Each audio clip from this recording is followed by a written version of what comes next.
और अभी आपको बताएं कि वज़ीर-ए-आज़म ने पेट्रोलियम मसनूआत की कीमतों में कमी की मंजूरी दे दी है। पेट्रोल की कीमत में 5 रुपए 45 पैसे फी लीटर की कमी की मंजूरी दे दी गई है। डीजल की कीमत में 8 रुपए 42 पैसे फी लीटर कमी की मंजूरी की गई है।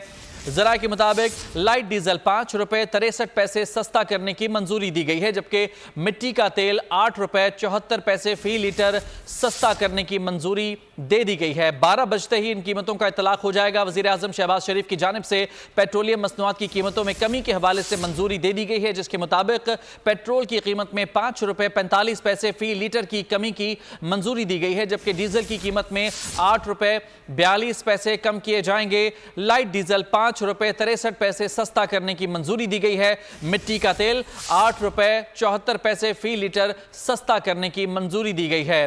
वज़ीर-ए-आज़म की मंजूरी के बाद नई कीमतों का इतलाक रात 12 बजते ही कर दिया जाएगा। सब्सक्राइब करें और बेल दबाएं ताकि कोई खबर रह न जाए।